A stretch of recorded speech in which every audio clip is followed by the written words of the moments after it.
All right, so really good news to report. Today is the penultimate last day. So there's one more day after this of Mbsr week 6. So that brings me to a point starting on Monday where I've only got 2 more weeks to go. It's kind of turned into a little bit of a slog in week 5 because the the subject matter was turning inward toward pain and difficult emotions, and this is kind of not the channel for that. This is all about career development. So the week 6 I'm very excited about. Week 6 is the first time during the class when instead of looking inward, now we're starting to look outward, and we're starting to see how can we communicate better. How do people perceive us? How do we perceive others in a way that might be inaccurate? This is the good stuff. This is what I think really in my mind this is what I'm looking for. So now there's a little bit of a problem because I am currently working a contract full time. So a lot of my 40 hours out of my work week is work stuff. And it's really important to me that stays very completely off of this channel. This is my public channel. My work stuff is likely under NDAs. My work belongs to the businesses, not me. So, I don't want to blur the two. So that brings me to my informal practice. Now let's open up the formal practice and read what the informal was. So the formal practice is to record one communication experience. So that's where my communication experiences outside of work can be a bit limited. So the things I've recorded in the past is I had a doctor's appointment, so I recorded my communication with the doctor. These two were kind of a stretch. This one I refilled a prescription using an online portal, so that's kind of a stretch. And then I rescheduled an appointment, so that was on the phone. And then another one that's a big stretch, communication with ChatGPT. But I have a pretty good one to report. I went to a social gathering last night. So that is not a cop-out at all. So what did you want from them? How did you want to be treated? I wanted to take my mind off of stresses.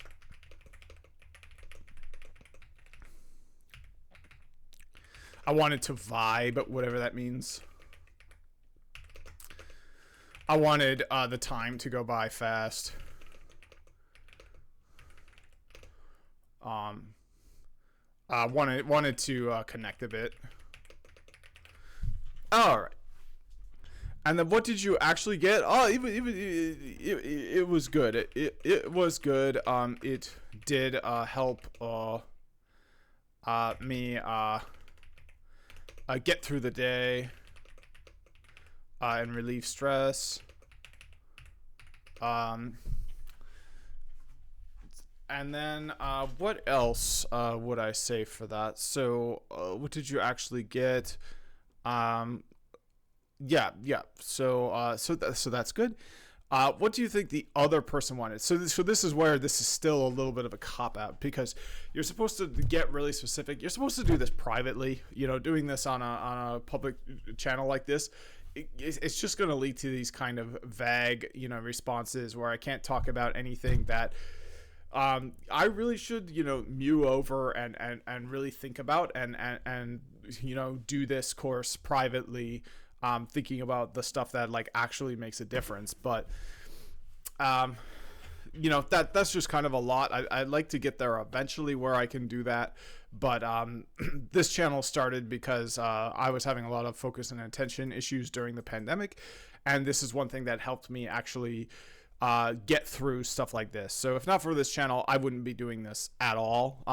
It's really not reasonable for me to think that I can just go off and do it on my own and dive into like deeper things and get more out of it. The more likely scenario is that I'll just stop doing it altogether, and I'll do something else more entertaining. So yeah, let's continue kind of with the vague generalities. What do you think the other person wanted? What did they actually get? So I mean, we did kind of a crazy ceremony.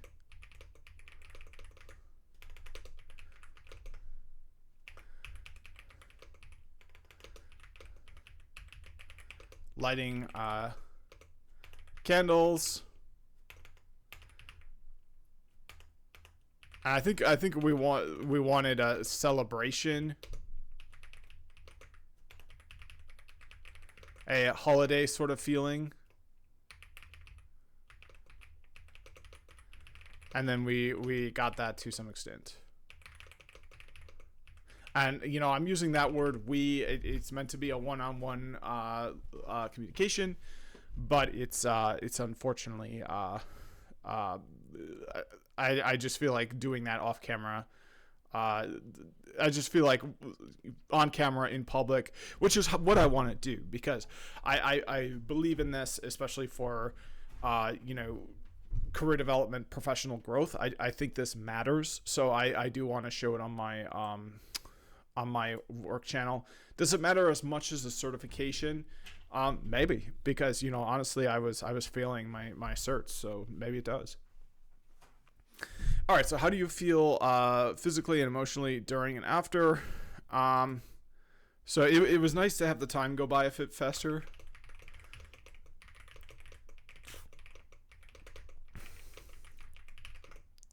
I was on my diet plan blitz, so the last few hours of the day were difficult for me. It was nice to experience them at a party.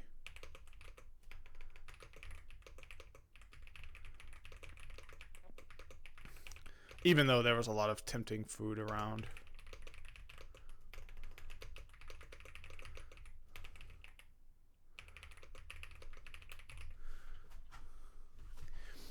All right, and then what do you notice now as I recall the situation? I noticed that the cravings have kind of subsided.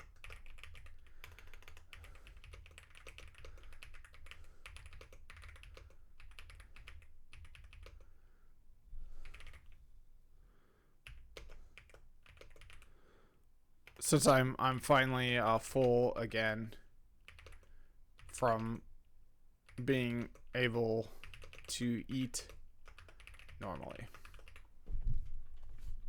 All right, so you know, not perfect. I think what they really wanted was a direct communication, and you know, work sort of communications. I think because the goal here is to bring mindfulness to every day. So you know, mindfulness I think is good to have at work, but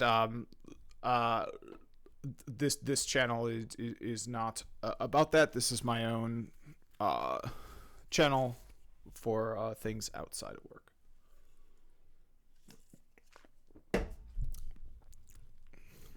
All right, so now the next part would be the formal. So I'm not sure if I can do I think the body scan would be perfect, to be honest. So I would have liked to do yoga, but oh man, it's just too much. So I think the body scan is the exact perfect one for me at this moment. So 6 times this week you can do a body scan, yoga, sitting as many times as you want. If you want to do all body scans, you can do all body scans. If you want to do all yoga, you can do all yoga, which is what I wanted to do, but I appeared not to be capable of it. And then you can do either then you have to do these other meditations at least once. So let's do the body scan this time. It's I'm kind of uh, I mean, I'd like to do yoga, but man, I guess I should just like force myself into doing yoga because I think that would be best for me. But uh, I just want to get this done. So let's do the body scan. All right, and I do need to take a break before I do this, just like I usually do before. So I'm gonna pause it and then come back and then finish the body scan. All right, so let's get this done here. This body scan meditation is designed to bring greater awareness and attunement to body and to mind. We will be doing this in a state of relative physical stillness, so it's best to arrange a time and a place in which you'll be comfortable and you won't be disturbed. Dressing in loose and comfortable clothing which won't restrict your waist or your breathing. This meditation is usually done lying on the back, but it can be done in any posture that's comfortable and easy for you. It can be done on a rug, a mat, or a bed, or it can even be done in a reclining chair. You may want to use a light covering to help stay warm, and a flat pillow can be helpful for the head if it's more comfortable that way. If you are lying on your back, letting your arms lie alongside your body, palms up towards the ceiling if that's comfortable for you. Heels on the floor, allowing your feet to fall away from each other.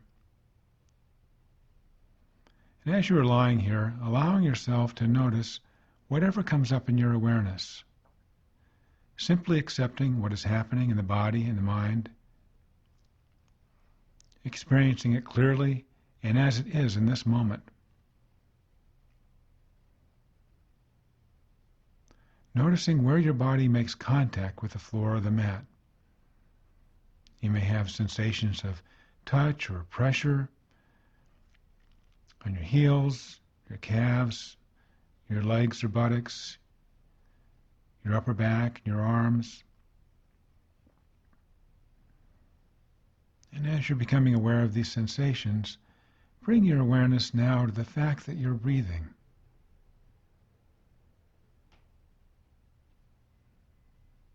Noticing the actual physical sensations of breath. And as you take air in, your diaphragm moves to allow your abdomen to move up and expand a little bit. And as you breathe out, the abdomen flattens out.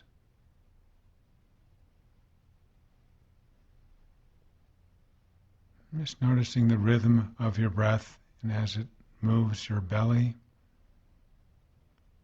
There may be slight movements of your chest.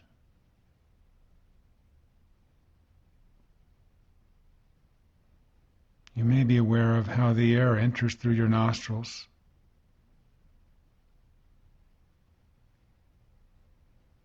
And through your windpipe and into your lungs.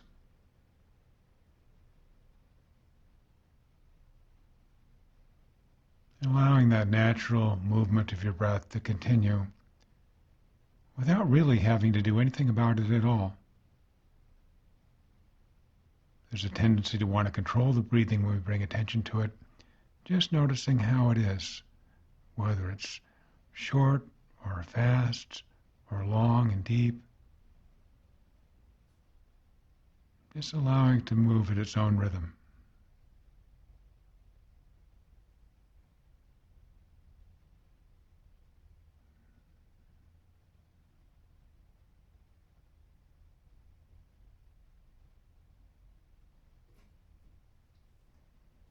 And when you're ready on your next in-breath, allowing the breath that comes in and fills the lungs and moves your belly up, imagining that your entire body is hollow and accepts the air as it comes in through the lungs. As the body accepts the air through the nostrils and into the lungs, imagining it going all the way down into the belly and into the legs, all the way down to the toes.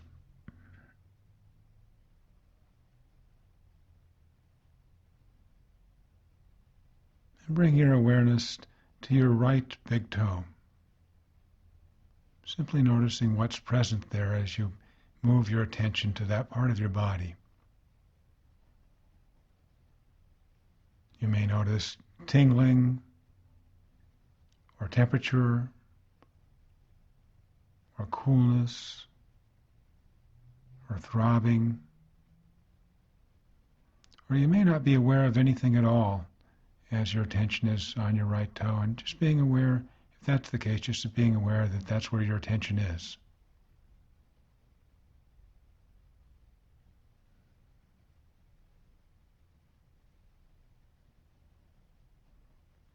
Allow your awareness to include both big toes, your right big toe and your left big toe both.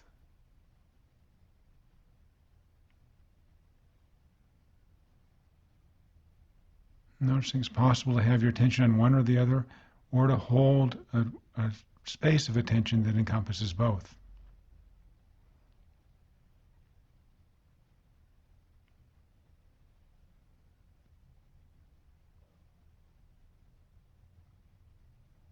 And when you're ready, moving your attention from the big toes to include the little toes. Just seeing how the quality of your attention shifts as you move your awareness to just your little toes.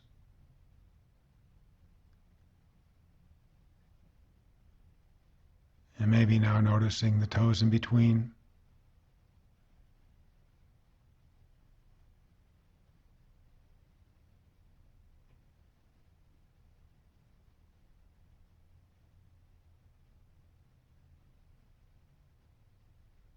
You can imagine your breath moving all the way down through your body, all the way down to your toes of both feet.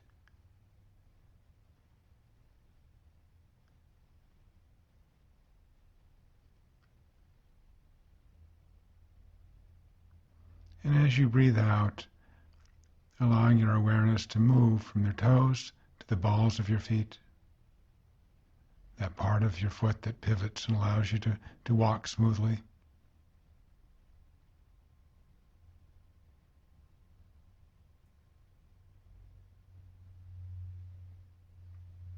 And whatever you may be noticing there is just what you're noticing right now. There's no right or wrong feeling or sensation to have.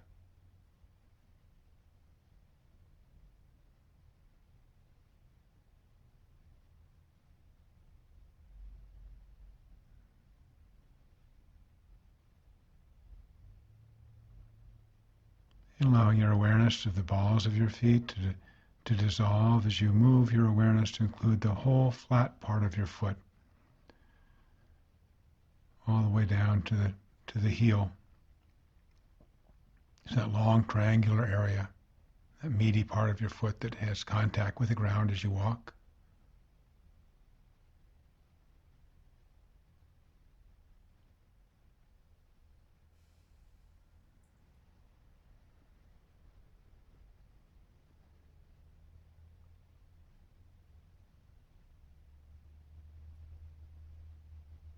And noticing just where your heel may be touching the mat or the floor right now.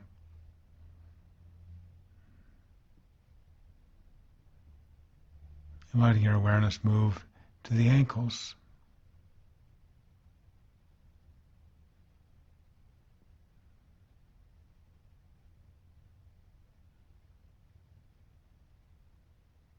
Including the muscles the ligaments and the bones that are in the ankle, as well as the entire circumference from your Achilles tendon all the way up and around to the top.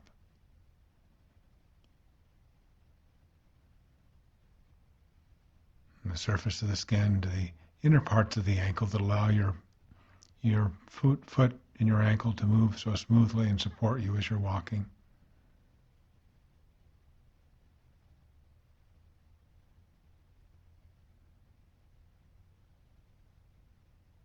And imagining your breath going down into that area of your legs and your ankle.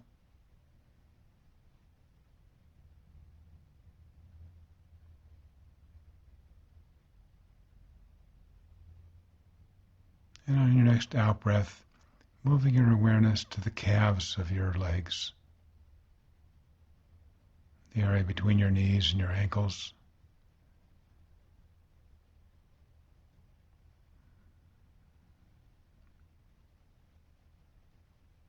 including the meaty part that may be touching the mat or the floor.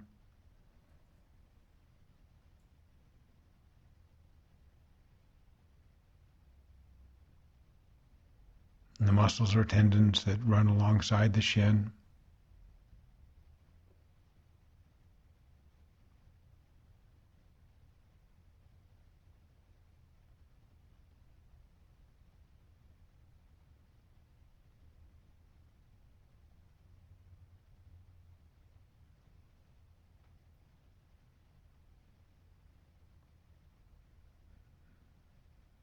So allowing into your field of experience whatever may be present for you as you have your attention on the calves and on the shin area.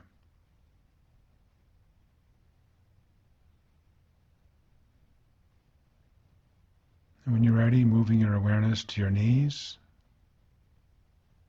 including the back of the leg, the kneecap itself, the joint inside, the skin around the whole circumference.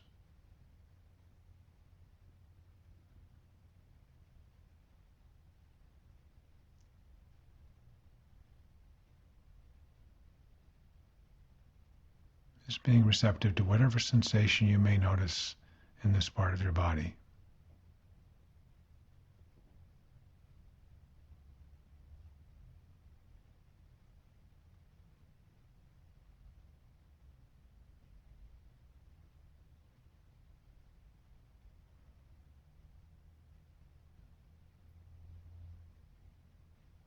And moving from your knees to your thighs, and the large muscles of your quads. Extend between your knees and your hips.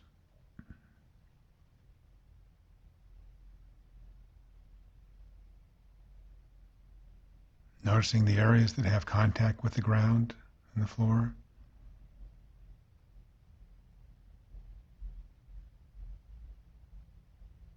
And the parts that are the upper part of your thighs.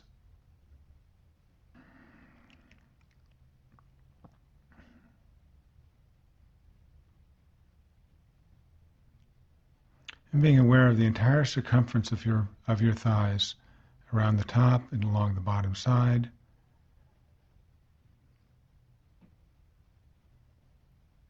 The muscles and tendon and bone interior to the thigh, seeing what it's like to have your awareness in this part.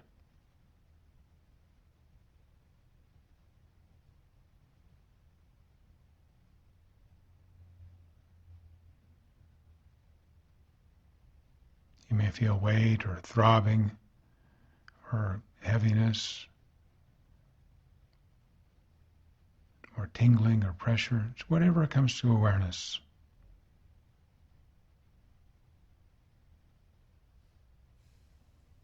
This is a part of the body where you might, if you pay attention, you might even be aware of the throbbing from your heartbeat.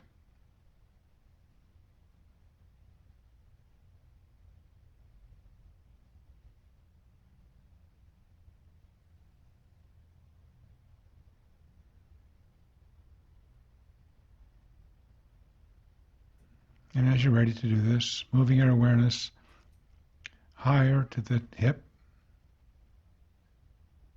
the pelvic area, the buttocks where they touch the mat or the floor.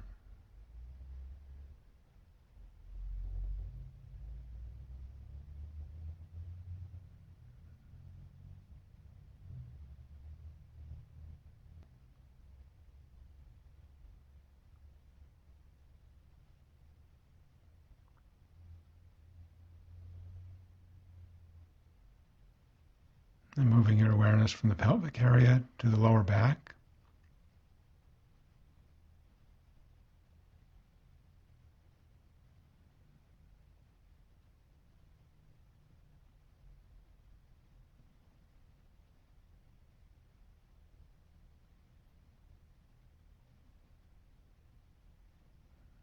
the sides and the front.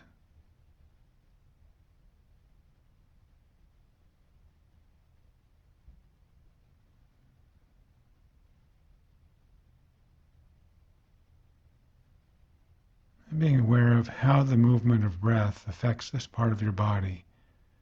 As on each in-breath, your belly expands a little bit.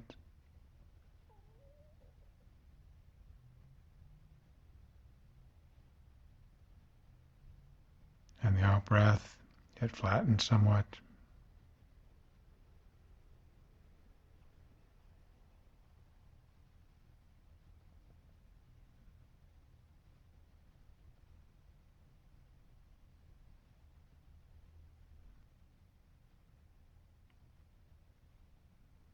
And seeing if it's possible to maintain awareness of your breathing and how it's physically moving with your abdomen all the way from in-breath through the pause at the end of the in-breath as you're ready to go the other direction through the out-breath.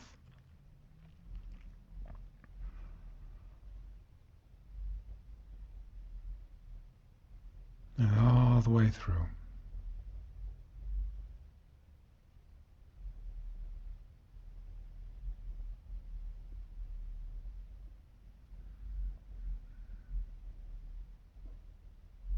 Noticing how the expansion and contraction affects the sensations of on your skin from clothes or from pressure.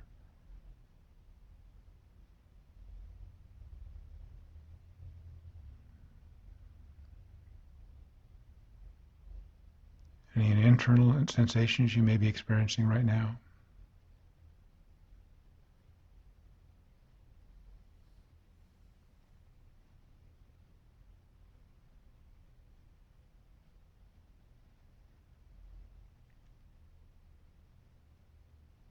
And bring your awareness higher in your body to the area of the diaphragm and both above and below that, where some of the internal organs are, and then your lower rib cage, your middle back.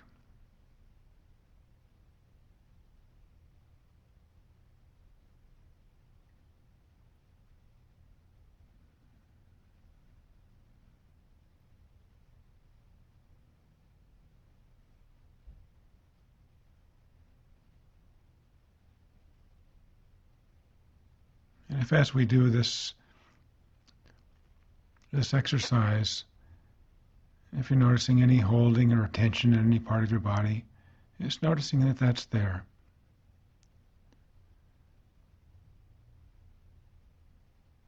Letting your breath move through that part of your body if your breath is affecting it.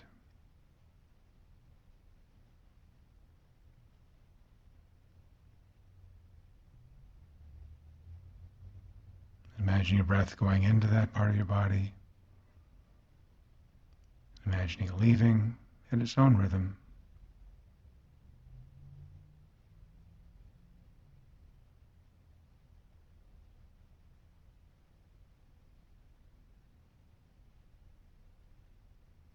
And when you're ready, bringing your attention, your awareness into the cavity of your chest,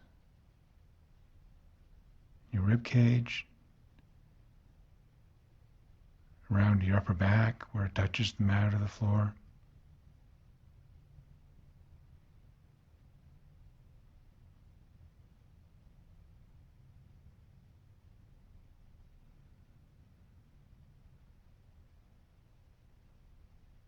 And appreciating in this area the lungs that supply oxygen and provide for the rhythm of the breathing.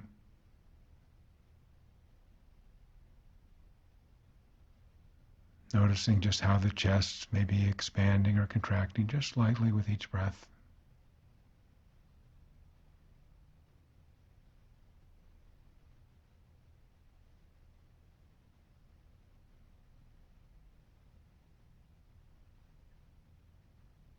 Being aware of how the entire torso area moves very subtly with each in-breath and out-breath and the pause between.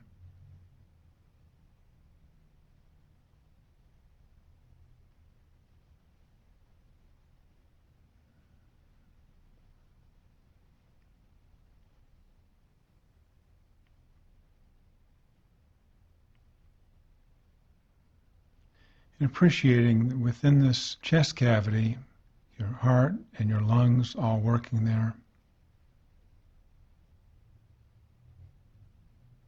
Your lungs nestled around the heart.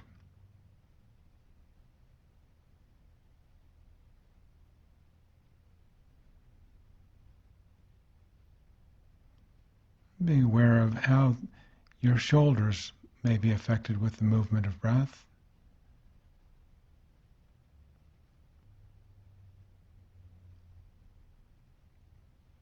Including your upper shoulders, the sides,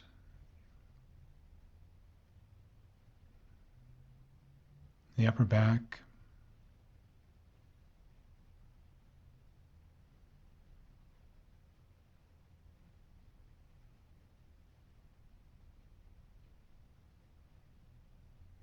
moving your awareness from the shoulders themselves to where they attach to your neck.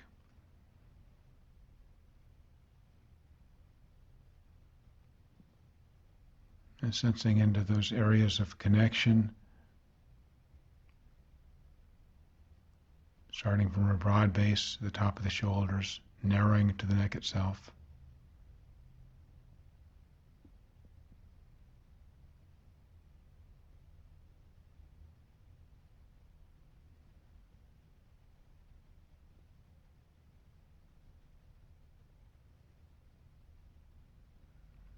And bringing awareness to the movement that's happening in the neck area, the movement of air.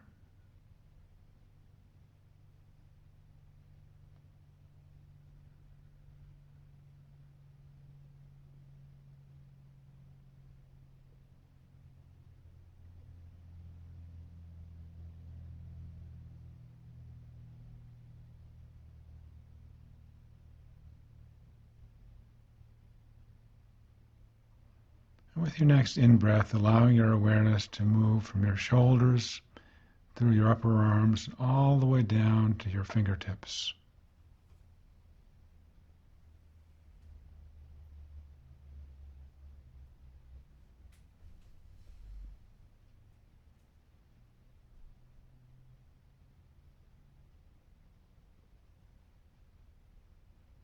From the forefinger all the way to the little finger.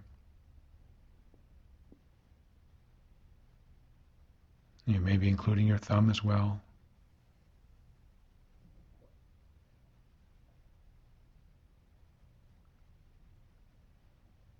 Imagine your breath going all the way down, right to the fingertips as you breathe in.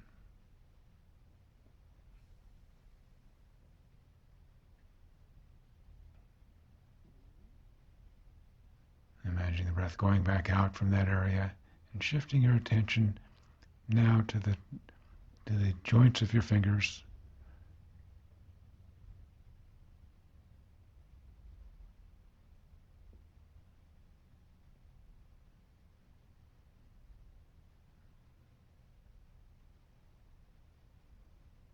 And then to the knuckles.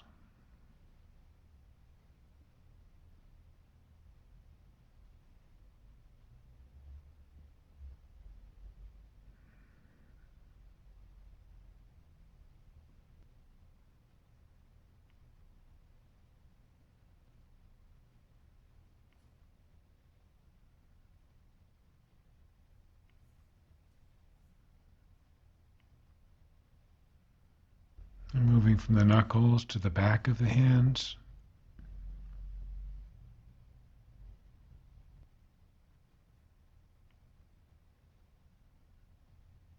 And the palms of the hands.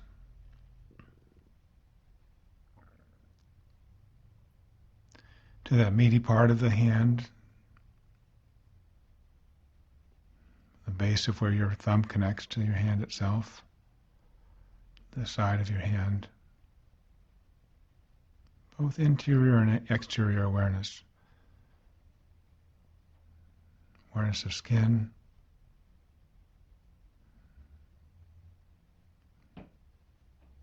any sensations you may be noticing interior to your hand.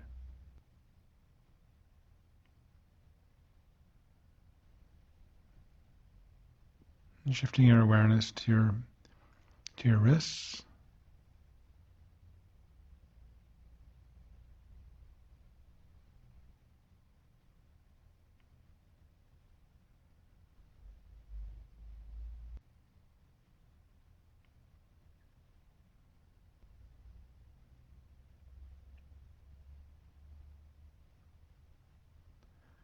Moving to your lower arms, extending from the wrist all the way to the elbow.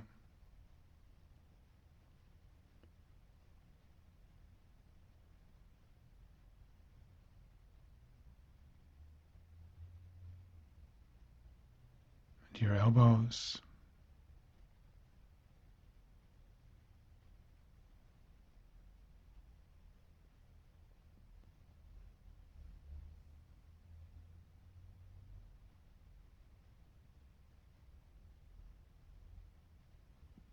Then moving your focus from your elbows to your upper arms.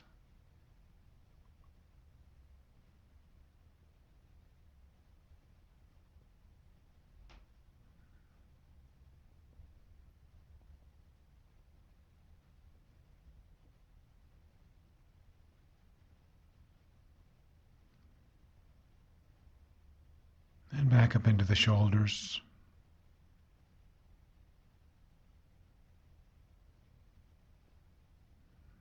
And the base of the neck.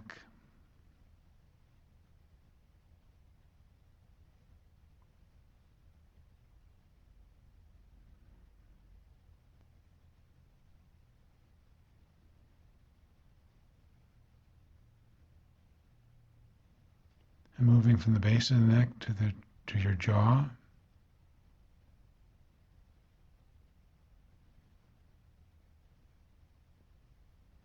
In your throat area.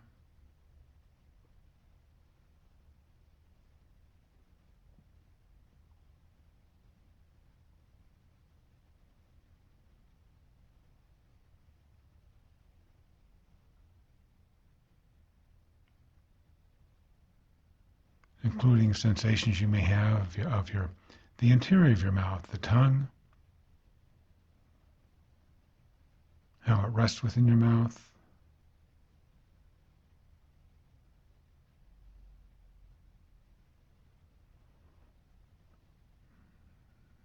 the inner part of the cheeks,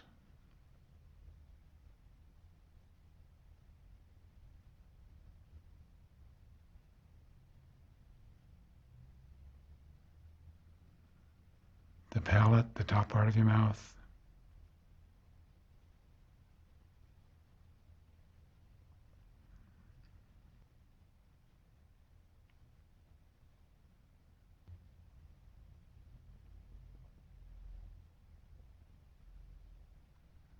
when you're ready, shifting to your gums and to your lips.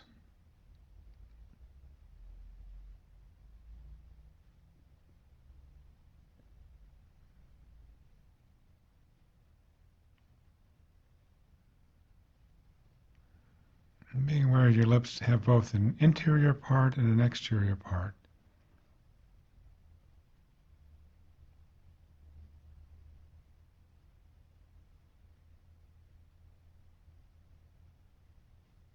And moving to the cheeks.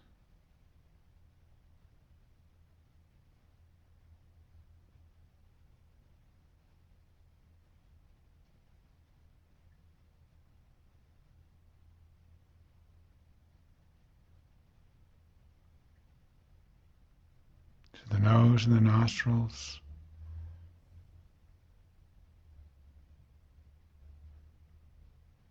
Noticing here how the breath comes in through the nostrils and how it leaves.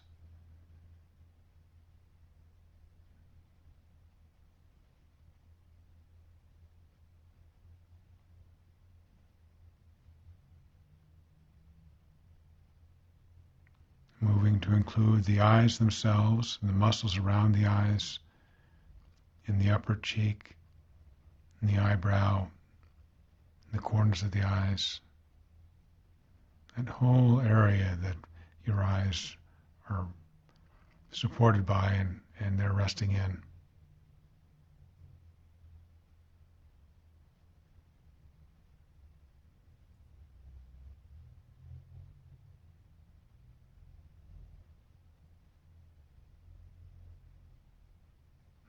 moving to the brow, above the eyebrows.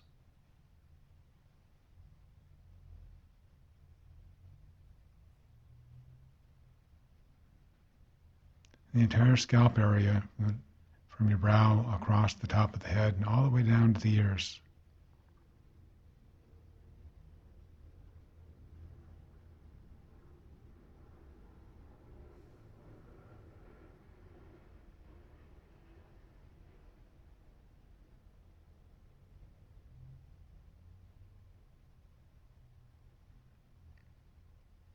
And when you're ready, sensing into the entire body,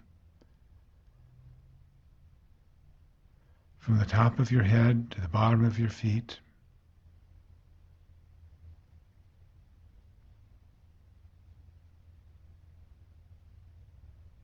Allowing and noticing whatever sensation may appear as you include all of the body. Head and shoulders, arms, torso, buttocks, thighs, calves, feet.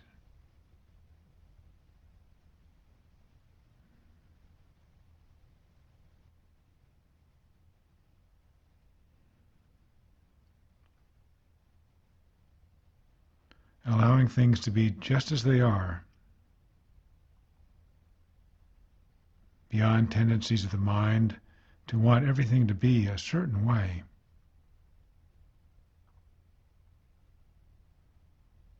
Beyond liking and disliking. Seeing ourselves as complete and whole right here, right now, just exactly as we are.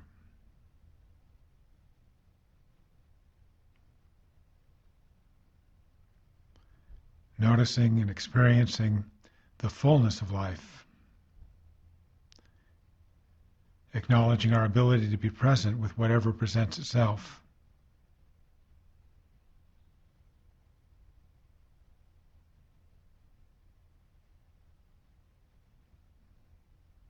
And as this segment ends, you might want to wiggle your toes and fingers, stretch in whatever way feels comfortable right now. If your eyes have been closed, allowing them to let the light in.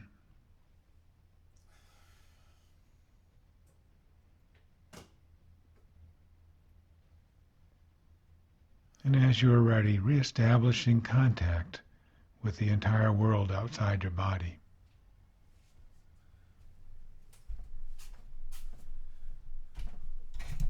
This ends the body scan meditation. All right, so got that finished. So now a few comments. Was a rough one. Mind wandered a lot. Had trouble keeping still.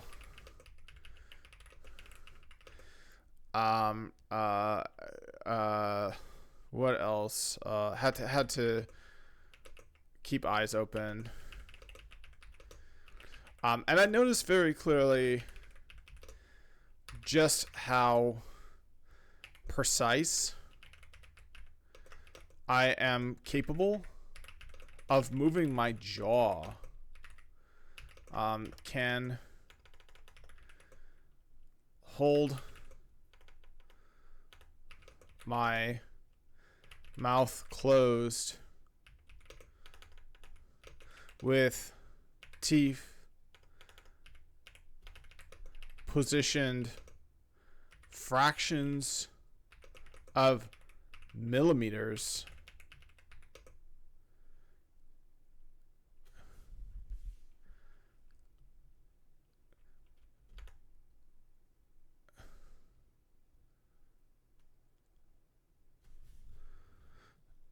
so that's something I definitely noticed is my jaw and just how precisely I can move my teeth together or far apart.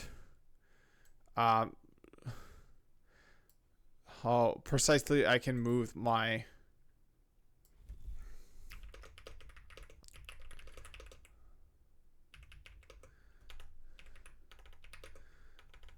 more together or more further apart, and to hold that distance. I noticed that the movements was easier on the out breath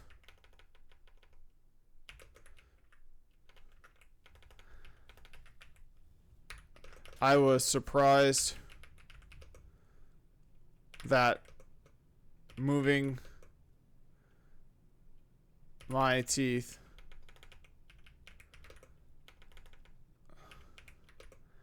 fractions of millimeters closer together felt like a long distance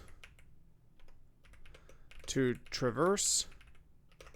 It took many breaths to bring my teeth totally together. All right, so yeah, it was hard to kind of shift my focus along with the recording. Lots of daydreaming, lots of like fidgeting. Had to keep my eyes open for it. But then I did kind of have a good meditative moment where I just was really mindfully aware of just how precise my jaw muscles are. They can move in fractions of millimeters. All right, so there you have it. There's there's one remaining, and I'm choosing to do the lake meditation for that. I can do anything. If I were more disciplined, I would do more yoga. I think that's the best thing for me right now, but it's just a bit much. So let's look at video 44. Because video 44 has a reading, so if I can knock off one more reading, that'll set me up for success. I can make another video later today to do more reading, but if I don't do that, then tomorrow I'll have to do all the remaining reading, which might be a bit much. So let's knock off this next one. It's a short one. The most frequently asked question. Maybe I can do another video sometime today to knock off the rest of the readings, and then tomorrow it should be pretty easy to finish up this module.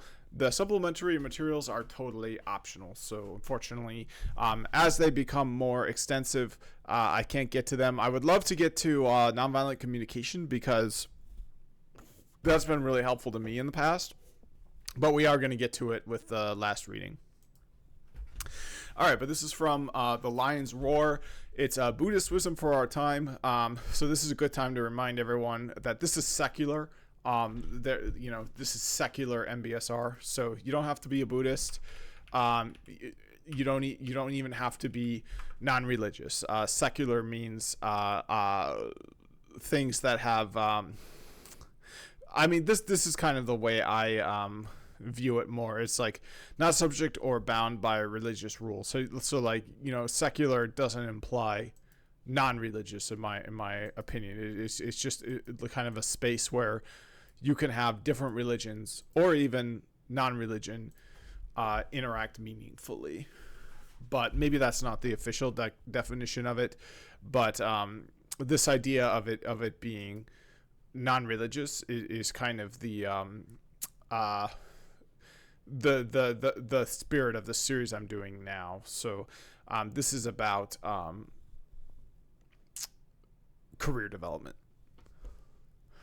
All right, so the most frequently asked question, and this is by Sylvia Borstein. Does spiritual practice mean we can never get angry? So I'm surprised that's the most frequently asked question because I haven't heard that question asked before. But the answer is no, says Sylvia Borstein. It's how you will work with it. All right, so these are images of angry people. And this is kind of a good point because we're learning to reduce our responses of anxiety, depression, and stress. So that means that's a bad thing, right? That means that those things are bad and we want to reduce them, right? Well, as we read in a previous module, not necessarily. yes, chronic long-term depression, anxiety, and stress can be very bad. It can even cause its own stress, especially can cause uh, so much extra built-up cortisone that it can actually cause Cushing syndrome, a rare hormonal disorder that occurs when the body is exposed to too much cortisol, which is produced as a result of stress. So, chronic long-term stress is bad for you. Yes. Short-term stress, like you're gonna give a concert, you're gonna do some difficult task, something like that. Is that bad for you? No, not at all. Especially if you reframe the way you think about it, and oh my god, I wonder if I have Cushing syndrome. But anyways, if you reframe the way you look at it, and what's the word I'm looking for here? You see it, less as stress and more as excitement. Like you're pumped up, you're amped up, you're ready to go, you're stimulated, you're excited. You're gonna do the best you possibly can. That's the way to view it. So it's and that same experience objectively is going to be the same as if you were to label it as bad stress. Although we did read it in the prior section that actually, no, it does change if you see it more as excitement rather than stress. The kind of long-term damage that it can cause is lessened by how it kind of tapers off at the end. It's easier for it to kind of taper off and have more positive effects if you view it with positivity rather than negativity. It's the claim of the article. Take it or leave it. I say take it because, as I mentioned in previous ones, really famous and successful performers like Hilary Hahn just kind of naturally subscribe to that view. So if you want to play violin like Hilary Hahn, some of the materials we covered in this Mbsr course may help you get there, although not all the way. You might have to do some sort of like gene editing or something. All right, so in October 1989, the Dalai Lama sat alone on stage at the largest auditorium in the campus of the University of California at Irvine. Oh, he sat alone on stage. Okay, and answered, so there was an audience, and answered questions from an audience of more than 1,600 people. Okay. It felt like a relaxed conversation in a very large living room. The huge crowd was amazingly quiet, listening intently as he responded carefully to each question. Then someone asked, "Do you ever get angry?"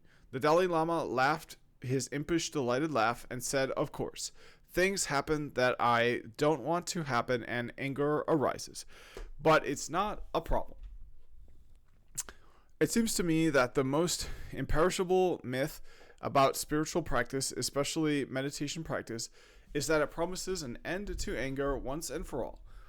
It doesn't. When something arises, and I'll do a sound check now, an hour into the video. Okay, looks good. Okay, when something, okay, it seems to me that the most imperishable myth about spiritual practice, especially meditation practice, is that it promises an end to anger once and for all. It doesn't. When something happens that we don't want to happen, anger arises. It is the way of the human nervous system. Perhaps it's one way, through eons of evolution, that human beings have survived. When we feel threatened in any way, anger triggers the adrenaline we need to protect ourselves. The potential of the adult human mind, however, is to recognize anger, locate the fear that gave rise to it, and respond wisely, remedying the situation without complicating it. Anger does not need to be a problem. It's understandable that the myth persists. The Dharma centers, I know, are generally quiet. I don't know what that means. They have so these are like physical buildings. They have a culture of temperate response. So yeah, so when you go into a meditative center, such as a Dharma center, people aren't typically going to be angry, yelling at each other. I even teach smiling as a practice. It's a gesture that inclines the mind in the direction of ease, and when smiling is difficult, it alerts the practitioner to the presence of the distress of the mind. I also teach a lot about cultivating the compassionate response of the heart. That is our fundamental nature, but still, when things don't go the way I want them to, anger arises. Here are questions I often hear asked about anger. So the first question is, does cultivating compassion really mean I can never express my anger again? Cultivating compassion doesn't ever mean you can't express anger. And unexpressed anger creates a breach in relationships that no amount of smiling can cross. It's a secret, a lie. The compassionate response is one that keeps connections alive. It requires telling the truth, and telling the truth can be difficult, especially when the mind is stirred up by anger. The Vinaya, the compendium of monks' rules in the Pali Canon, lists 5 reflections before admonishing. Is now a good time to speak? Am I telling the whole truth? Is my voice gentle, not harsh? Am I motivated by kindness? Am I motivated by a desire to help? I think those are good questions, I would say. Yeah.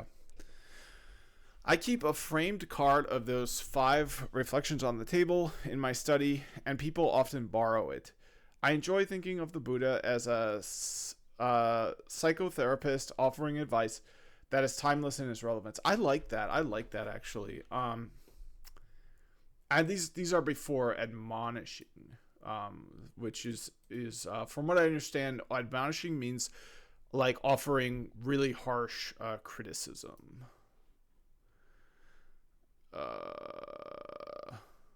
To warn or reprimand someone, for to advise or urge. Okay, so not quite that. It's kind of like a punishment almost, or to advise or urge. Yeah, so I guess it so I would say like she admonished him for getting drunk at the wedding. So that I don't think would be the right word for that. Let me talk to ChatGPT about this. Okay, so I think I had the wrong idea when it came to, and it's not picking up on my voice here, so let's see if I can fix that. Testing 1 2 3. All right, so we've got a problem here. It's not picking up on my voice. Let's click this. So it's using the microphone. Microphone is allowed. Let's manage see what microphone it's using. It's using the correct one.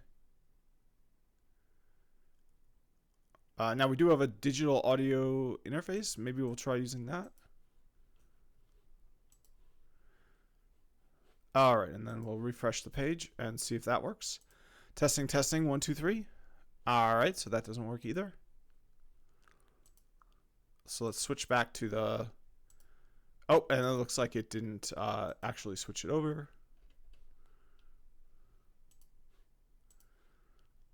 All right, so this feature looks like it's broken. Now it's an add-on. So it's an add-on.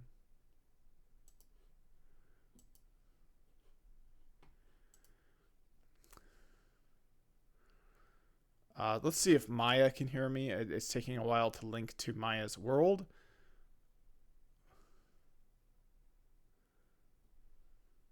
Or Mia, however it's pronounced. Yeah, so Mia appears to be out of this world. Okay, so shoot. Okay, so let's record. Record. No. Okay. So I can't do that. I could do it on my phone. Let me do it on my phone actually. That might work a lot. So I talk to ChatGPT a lot on my phone. That might be a good way to do it. So let's try that.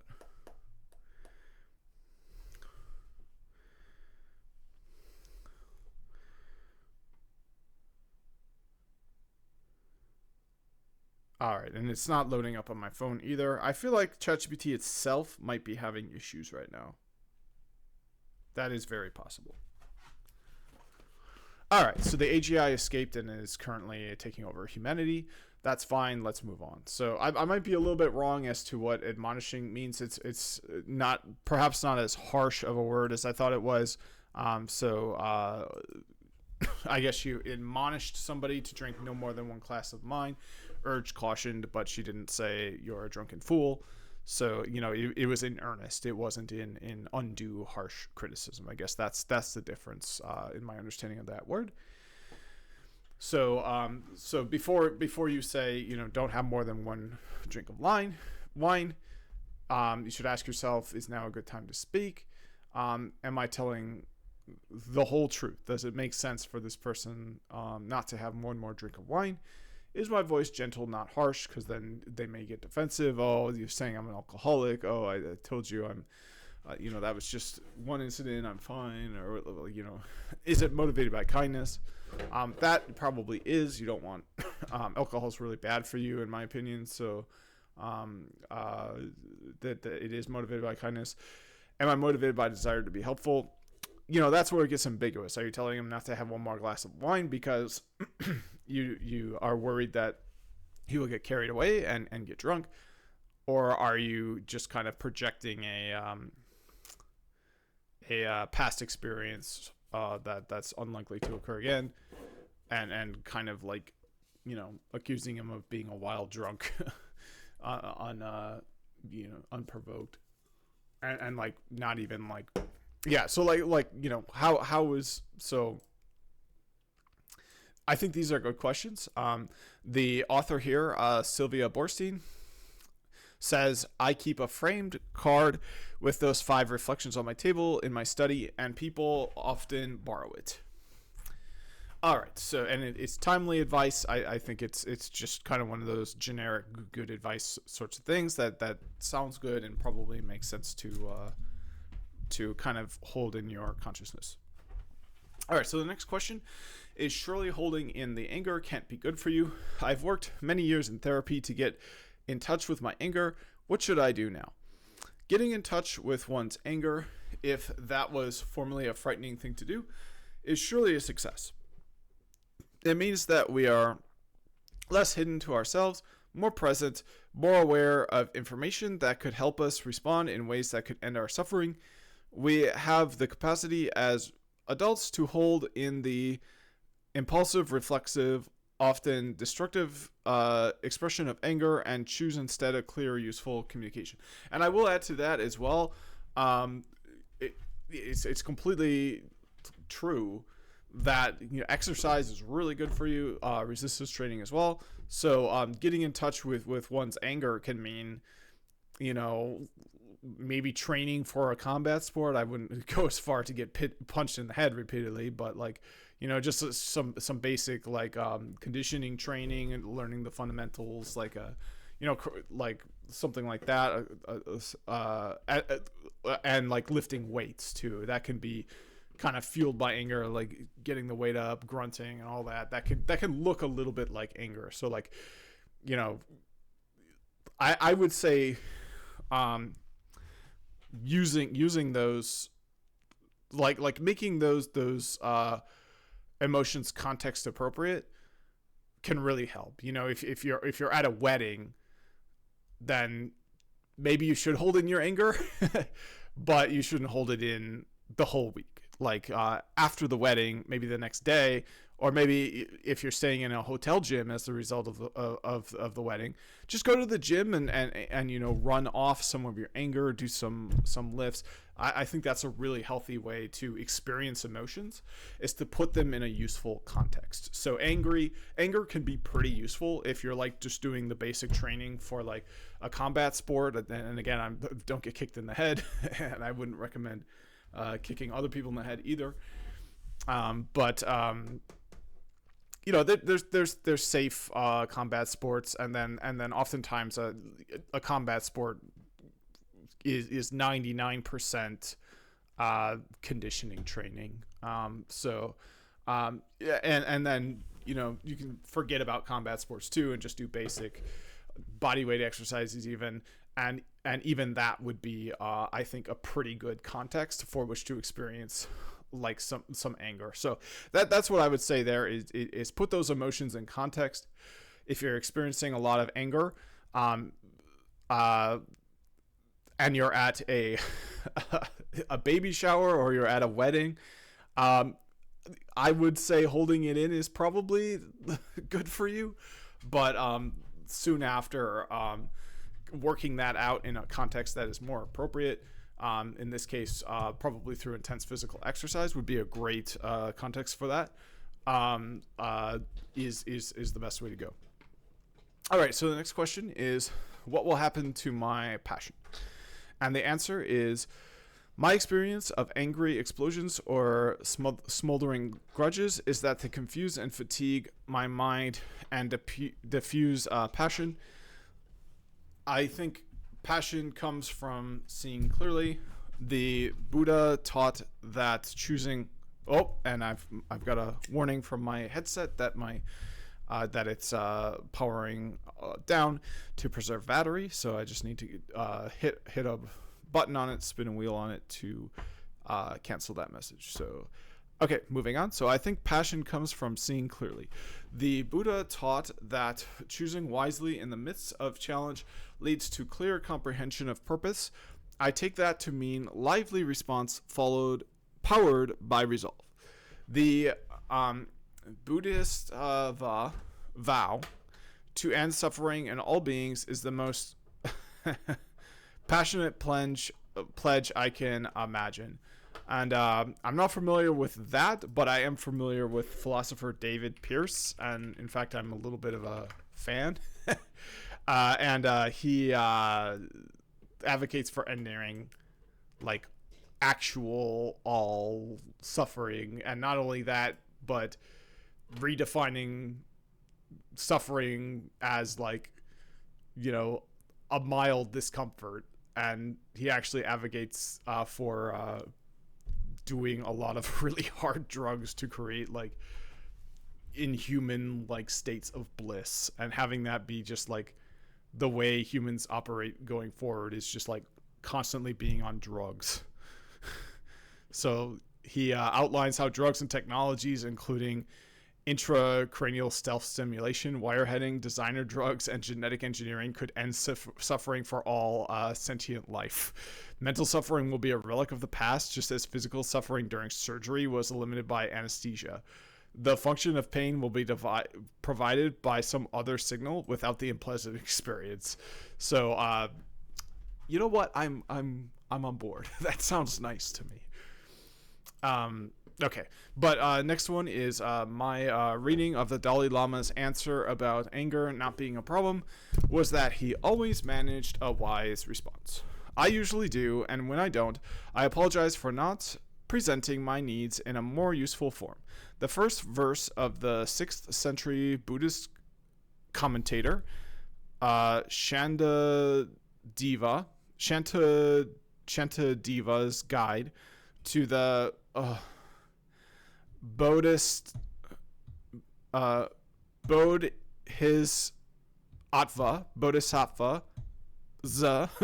way of life says that wholesome deeds amassed over eons are erased in one moment of anger. Students sometimes ask, do you really believe that? I say, I don't know. It is certainly inspiring. I pay special attention when I respond angrily so I can discover what frightened me. And for me, it's not that inspiring. I don't know. Like, I feel like this is for me. This is just not that inspiring of a figure. I'm more inspired by like Einstein, Copernicus. I'm really inspired by Copernicus because the like from Harry Potter, where there's like this forbidden dark library in Prague. There's a locked library section. So there's a library in Prague that contains a locked section I think it might be this one. It might be this one, but inside of this, yeah, this is it right here. So if I open this image in a new tab, and then I zoom in on it, if I can do that, yeah. So this back here, these are locked gates, and only the like owner of this library, like the person who's in charge of this library, there's only one key, and that person gets that key. And what's in this? Copernicus. So while like all this other stuff is saying the Earth revolves around the sun, the church is saying that they have a locked secret vault of Copernicus's work that happened to turn out to be right. So that's the kind of figure I really find to be really inspiring.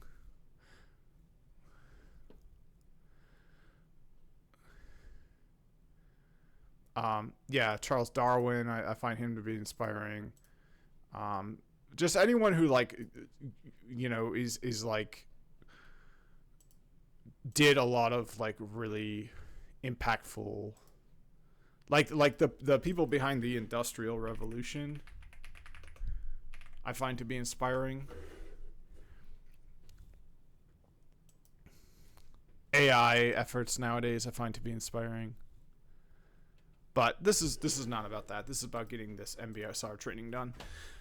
So, okay, so I pay special attention when I respond angrily, so I can discover what frightened me. I feel dismay about the suffering I caused myself and the other person. Since my practice is habituating my heart to kindness, moments of lapse inspire me. And you got to remember too, when you're angry at someone, like they're, so like so what are the other states of fright besides fight or flight? So like, if you're angry at someone, they can respond in many ways. Like they can be trained in Mbsr and respond the way they want. They can get angry back at you. They can get afraid of you because they might be afraid that your anger will get out of control and you want to fight them or something. So, you might cause these sorts of responses: a fight or flight response, a freeze response, a fawn response, a submit collapse response, and it's like that might not be the most productive or useful response. All right. So the morning after the Dalai Lama's question and answer session in Irvine, the newspapers announced that he had been awarded that year's Nobel Peace Prize. So let's take a look at the Peace Prize that he earned. And we'll see. So Indiana University. So let's see it on the official Nobel Prize page. So he was awarded for advocating peaceful solutions based upon tolerance and mutual respect in order to preserve the historical and cultural heritage of his people. So that sounds good to me. Peaceful solutions based on tolerance and mutual respect. I'll take a world where we vote out our leaders rather than one where we execute them. Okay, so that's it for this one. And then we've got so that's the answer to that's the frequently asked questions. So now we've got the answer to anger.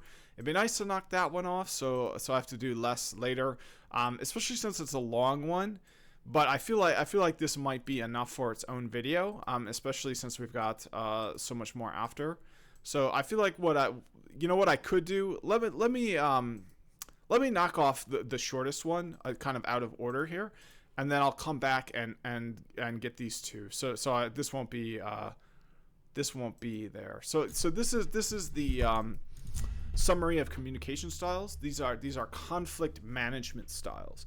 As we grow up, we typically settle on one of these three strategies as a habitual strategy for dealing with conflict. Which one do you use most often? So there are three strategies. There's the demand strategy, the accommodate strategy, and the withdrawal avoid. I guess just off first hand, I would say I kind of go for this one. Then I think I kind of go for this one, and then the last one I do is this one. But I don't know, that's just my.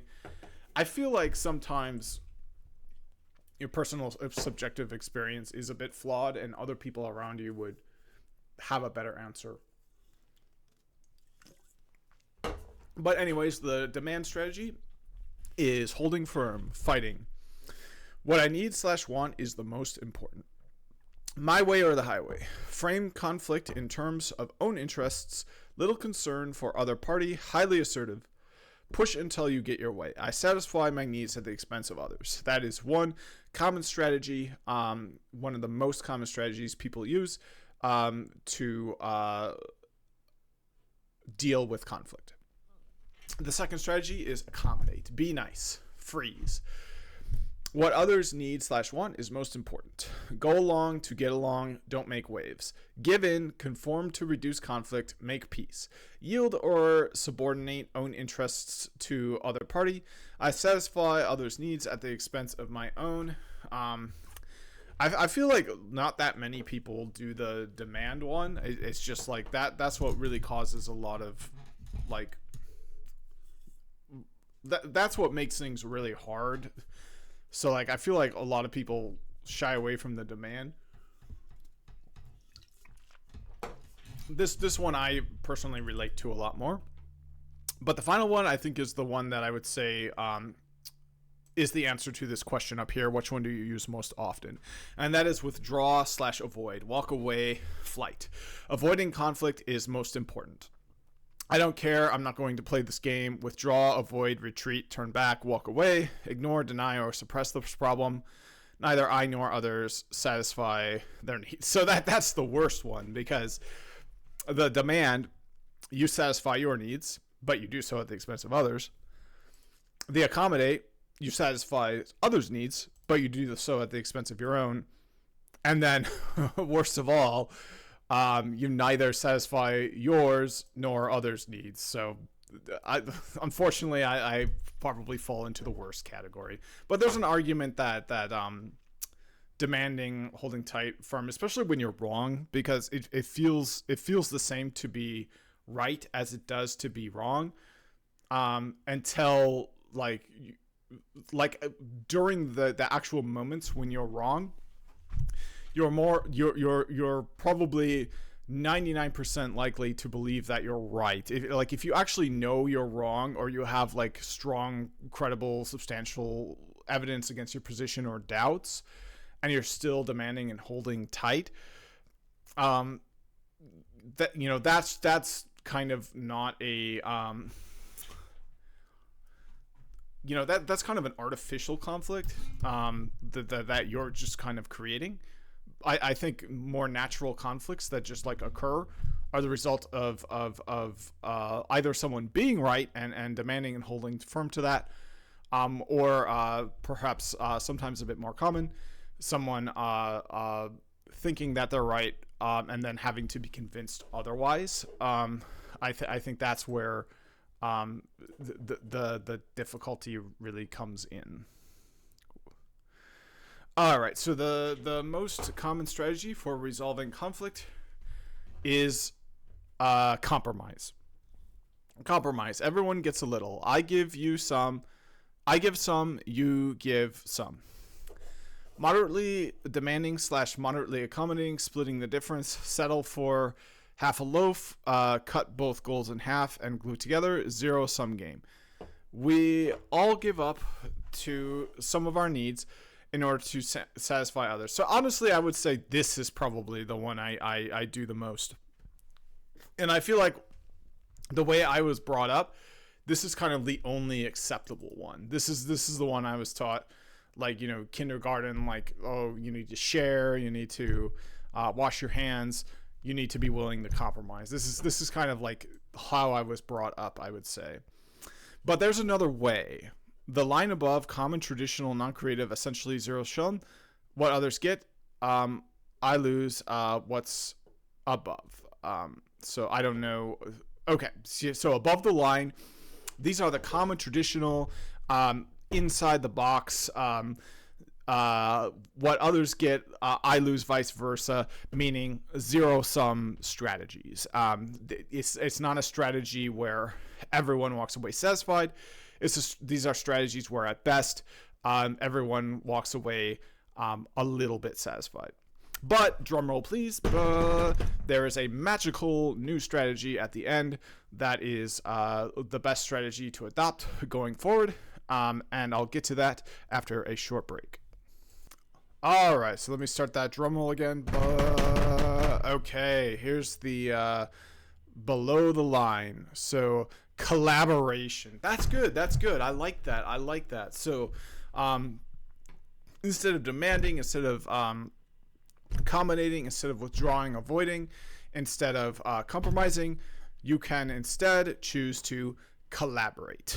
So it's rare, it's more difficult, but it's much more powerful.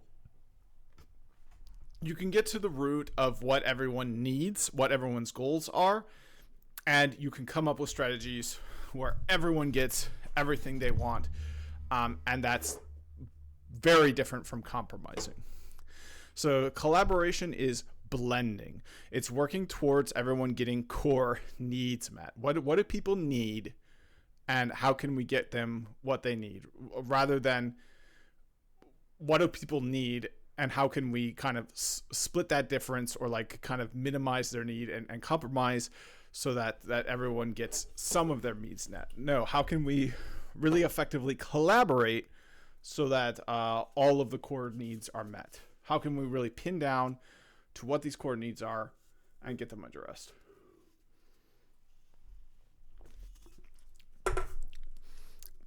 So collaboration requires mindful awareness and exploration of behavior, body language, tone, feelings, needs, both yours and others.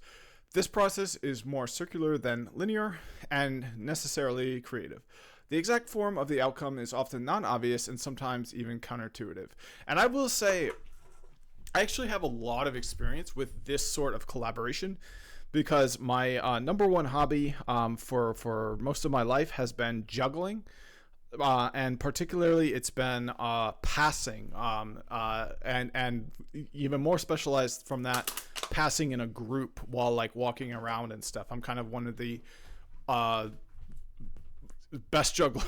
It's kind of might seem conceited to say it, but I think it's accurate to say I'm probably one of the best jugglers in the world when it comes to that incredibly specific niche of juggling. It's just very regional to the Madison, Wisconsin area, and I've performed it multiple times. I know patterns after patterns. I know how to read causal notations. I know how to read notations. I've developed my own notation. I've had it published in a pattern book out of Madison, Wisconsin, and published is kind of not the right word for it, but it's like saying I'm the best in the world at something that like speed running some video game that no one plays. All right, so basically though, but one of the things I will say is that I feel like I've had some real experiences with collaboration in that context, that where I really understand what this means, and I really understand how it's different from compromising. Because like, for example, in a group performance, what do we need? What's our core need? We want to give a good show. Like we're training to give a show. And what do I need individually? Well, I need to do I'm a up and coming skill based sports style juggler. So, I need experience trying some more difficult things on stage to kind of solidify my progress in them. What do other people need? They need maybe the opposite. They don't want to drop a lot. They don't want to take a lot of risks on stage. Even if they happen to be a better juggler than I am, they might need that. So, we can collaborate. We can work towards getting everyone's core needs met. We can design some patterns where For example, I just do a run of 5 clubs on stage. Me and the strongest other juggler, who's probably a better juggler than me, does one difficult pattern, and then everyone else does their own patterns. And then we can do that within the context of a story, of giving a performance, of actually telling a story on stage. And then, I don't need that. I'm kind of more of a skill-based sports juggler. But if other people need that, we can blend, we can collaborate, we can have this technical aspect be a part of the story, or kind of be a little bit awkwardly wedged in. And then everyone's needs are met. Now, compromising, it would be like, well, okay, well, you do your thing over there, I'll do my thing over here. We'll just kind of, take a little bit of time, for each thing, and we'll give up some of our needs in order to satisfy others. So, like, if people really want to have a story in the juggling, and people really want to have a technical performance, a compromise would be, if it's possible, we'll split this into 2 groups, and then we'll have two groups perform, one technical, one this more story based. But if that's not possible, it has to be one. A compromise could be, okay, you can do a little bit of this technical part as part of here. But blending, collaborating, you can build a story around this person doing this technical stuff on stage. And there's a good example of that. The best juggler of all time, or that's been documented in a satisfactory way, is Anthony Gatto. And he, it's just purely technical. This is the hardest stuff anyone has ever done in the world on stage. Nobody in the world has or ever will do like a run of 7 clubs that solid for that long on stage like this. Other people who do 7 clubs are wearing gym clothes, and they're doing it in gyms, like, on stage with bad lighting. It's just not going to happen. So, like, this is a blend of like a story. Like, the story is like, here comes the crew, right? The big giants with his juggling equipment. Hey, like, the audience is out there, like, he's going to show something to the audience, right? He's the man. So they take off his coat, they give him stuff. They're all working together to impress the audience. So she gives the props to him, and he's off. This is the man, right? This is the man of the hour. And then everyone's a part of the act. They're all working together. They're collaborating to make this performance. So I just feel like I've seen this a lot in making shows, and I've seen this in other ways. So you know what, this would be helpful. So there are 3 steps involved. The first one is recognition and acceptance of everyone's feelings and perceived needs, and that ding ding ding, that really drives home with me, to just tell someone that even if it is like kind of whack, like, there's things called steelman arguments, where, like, even if they're not arguing specifically for something, or they're kind of like wandering in their argument, or like not being that coherent, you can steelman it, which means that you can come up with something that they would agree to is their argument, that is, where they wouldn't say, no, you're misrepresenting me, no, you didn't understand. You can spend some time on that and be like, well, is this your argument? And that's different from something called strongmanning, where you convince them that they're arguing for the best possible argument. Strongmanning and steelmanning are 2 different things.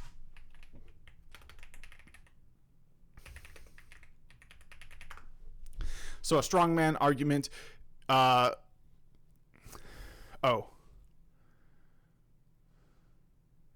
steelmanning is the opposite of strawmanning. But strong manning is something else. Yeah, so So straw manning is you. Oh no, this is the straw man. Let's ask the ChatGPT. So what is the difference between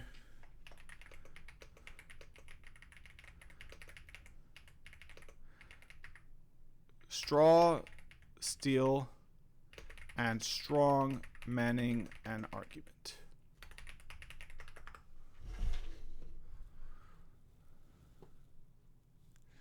Okay, so a straw man is a misrepresentation or oversimplification of the position, making it easier to attack or refute. So so the person creating the straw man creates a weaker, distorted version of the original argument, defeating it easily while avoiding the stronger points. So a good example would be if someone argues for increased public transportation funding to reduce traffic, a straw man response might be, so you're saying everyone should be forced to give up their cars? No, they're not saying that. They're saying that they would like more funding for transportation, which should not be enough to prevent anyone from being able to afford a car. They're asking for like maybe a tax hike of like a few dollars a month at most or something like that.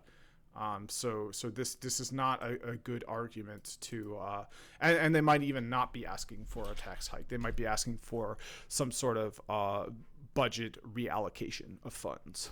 So this is not a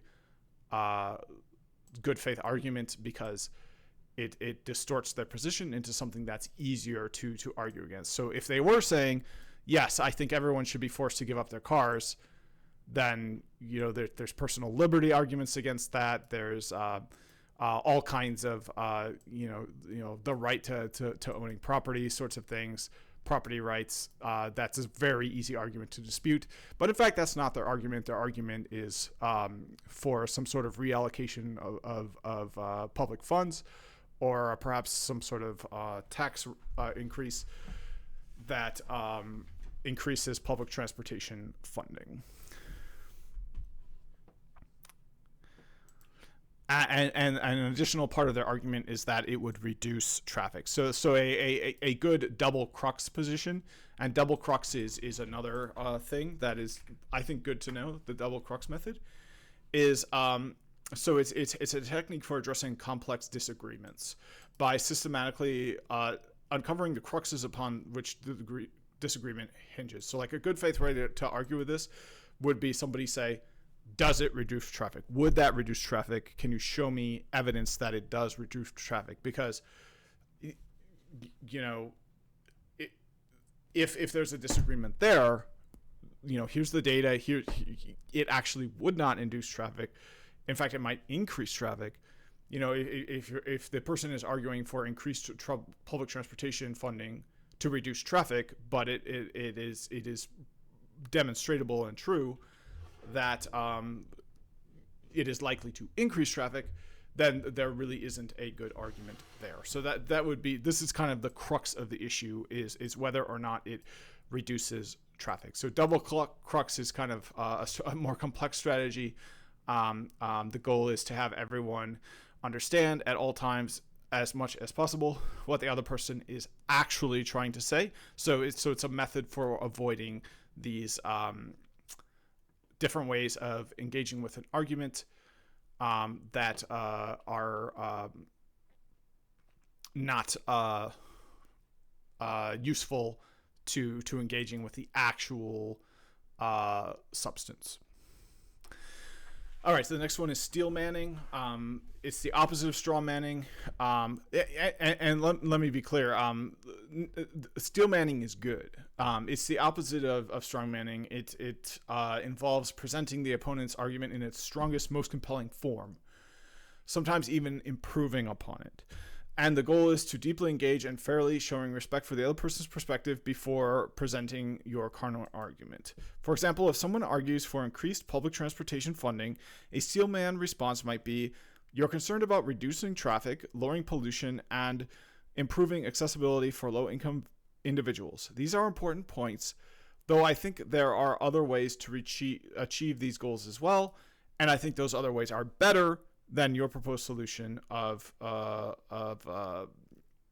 than the solution you propose. Now we're actually arguing about the concern about traffic being too high, about pollution being too high, and about accessibility for low individual income individuals being too low. We're arguing about the actual substance, the actual ideas, the actual tasks at hand, and that's important. If you're not doing that, then you're just causing undue division and disruption and just kind of wasting time.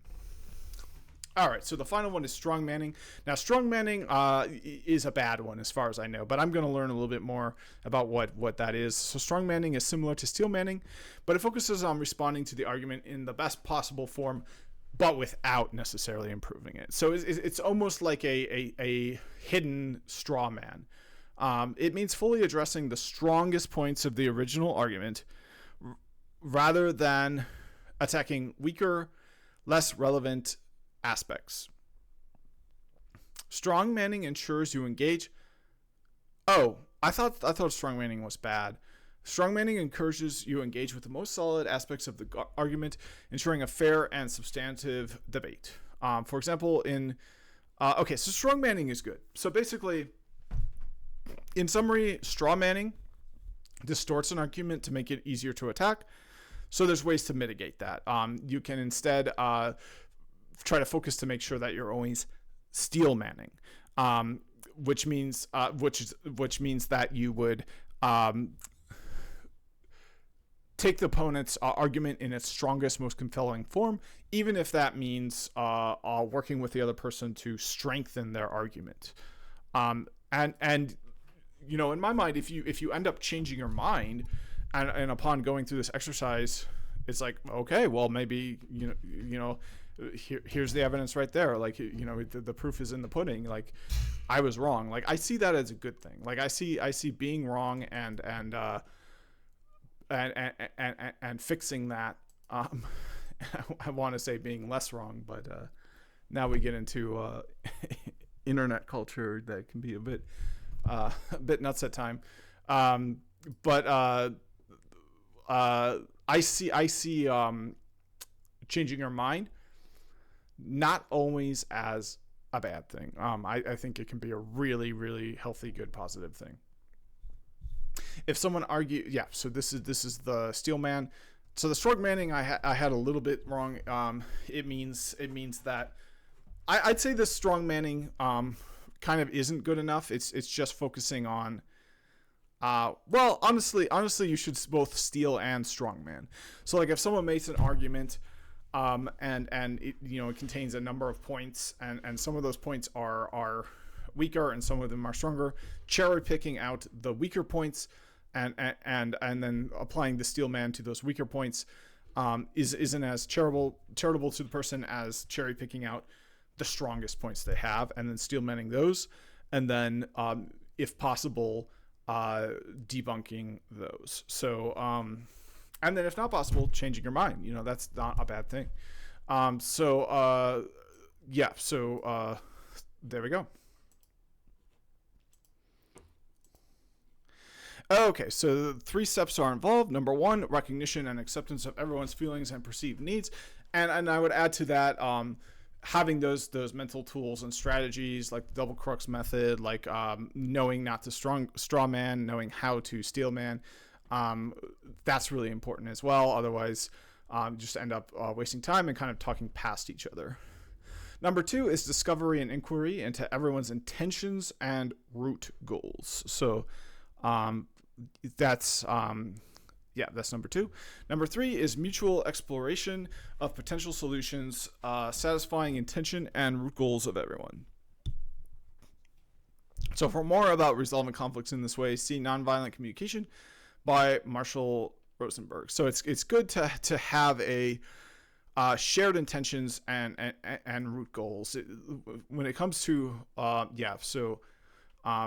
So the alternative to these, even an alternative to compromising, is collaborating, is blending together and making sure that everyone working together is working on meeting the core needs. Now, what happens when you have core needs that are at odds?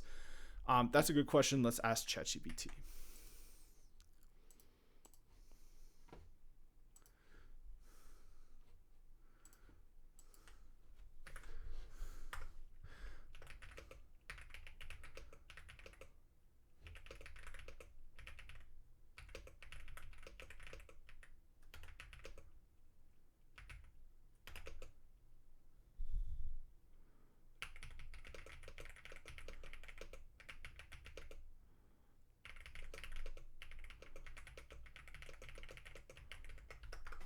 Okay, so what happens when you have core needs that are at odds and that do not blend, like how oil and water do not mix? So when core needs are seemingly at odds, it can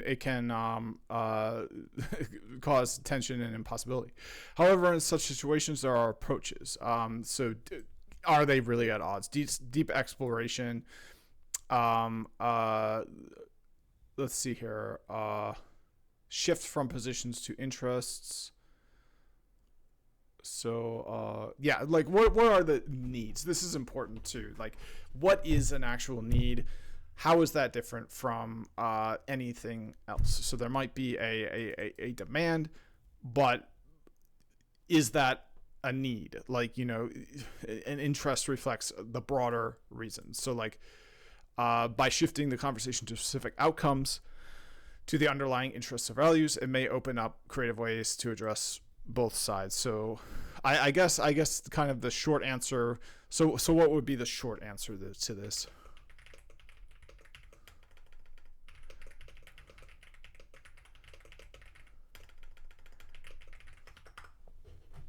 So the short answer would be, when core needs seem incompatible, the key is to explore the deeper motivations behind them, shift from rigid positions to underlying interests, and see creative third path solutions. If a full blend isn't possible, partial solutions, reframing the conflict, or setting boundaries can help navigate the tension. And I would say, would setting priorities also help?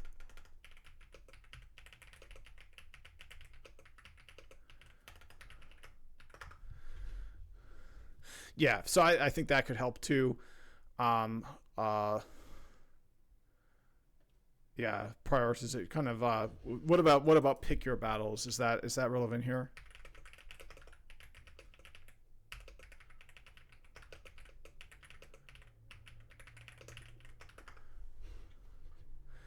Yeah, so that is highly relevant. Is that in contrast to is that more the accommodate strategy than it is the collaborate strategy though?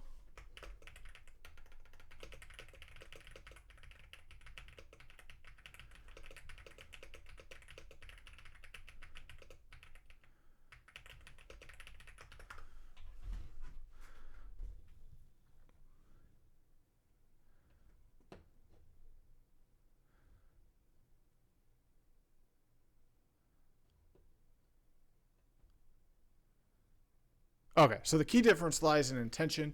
If you're picking your battles to foster mutual benefit and understanding, it's more closely aligned with collaboration. If you're doing it to avoid a conflict, it's closer to accommodation. So I think that's a key as well. Is the ones on the top are basically methods to avoid the issues at hand, the deep underlying needs that aren't being met. They're ways to just move on despite not meeting them fully. And then bottom of the line, it's hard. It's a lot more difficult because it's a lot more powerful. We're honing in on what those needs are, and we're getting them done, and we're not moving on. And using these strategies to avoid meeting them fully. So there we go. There you have it for that. So yeah, this took a while to get through. So these last two here, I'm gonna do in my own video, maybe one later today, and then tomorrow will be the last day of this week 6. So that's it for this video. Thanks for watching, and see you in the next one.